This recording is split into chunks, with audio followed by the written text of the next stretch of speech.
of $60 million over the next 5 years. This will enable them to enhance their programs and better support their communities. Many businesses have also stepped forward to support their fellow Singaporeans in this SG60 year and will be providing special SG60 discounts and offers. I would like to encourage more businesses to join in and offer their support. Singapore is at its strongest when we stand together. We may have our differences, but we are all Singaporeans living on this tiny red dot as one family. When we rally together as one, there is no challenge we cannot overcome. And this unity is what keeps us resilient, thriving, and moving forward, even in an uncertain and troubled world.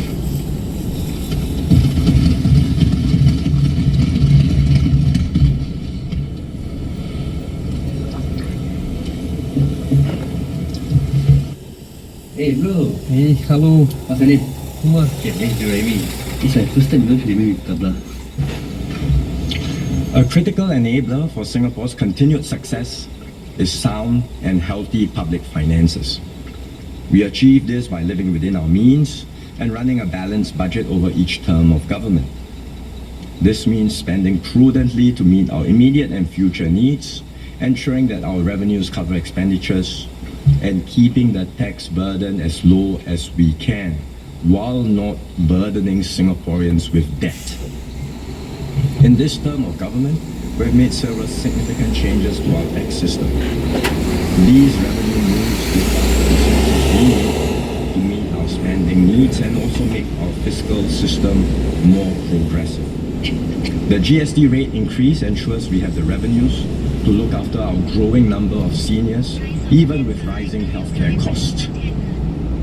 Through the assurance package, we have cushioned and delayed the impact of the GST increase for the majority of Singaporean households. Importantly, we have designed our GST system with permanent GST vouchers. This ensures that lower income households pay a far lower effective GST rate than higher income households. We also continue to ensure fairness and improve progressivity in our tax system. This means that those who are better off will pay more in taxes to help their fellow citizens. That's why we raised property tax rates for all non-owner occupied residential properties, which are mainly investment properties, as well as for higher value owner occupied residential properties. The property tax rate changes coincided with a sharp increase in the annual values of properties, which arose because of COVID-related supply constraints in the property market. We have therefore revised and updated the annual value bands of owner-occupied property tax rates for residential properties. And that means that more homes now fall within bands with lower tax rates. To further cushion the impact, we provided property tax rebates. In November last year, we announced another rebate of up to 20% for owner-occupied residential properties in 2025, capped at $1,000. Taken together, all HDB owner-occupiers and over 90% of private residential property owner-occupiers will see lower property taxes this year.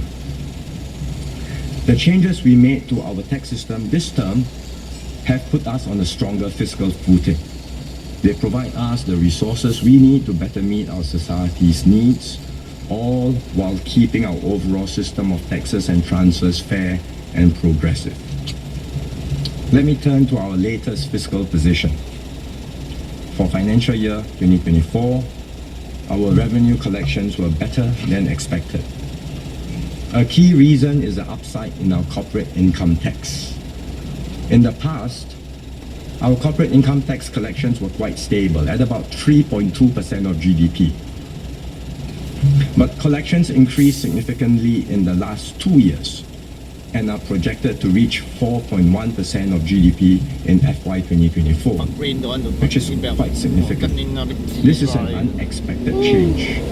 Corporate income tax is now the single largest contributor to total revenue, larger than even the net investment returns contribution, or NIRC. There are several reasons for this higher corporate income tax collection. Part of it is due to industry-specific cyclical factors, for example in finance and wholesale trade. It could also be due to changes in the investment decisions of multinational enterprises as they seek out stable and reliable centers like Singapore to put more of their high-end activities. While our revenues have increased, we have also spent more on Singaporeans. For example, we provided $3 billion in MediSave top-ups in December last year, which will help to cushion the increase in MediShield Life premiums to fund better coverage and higher payouts.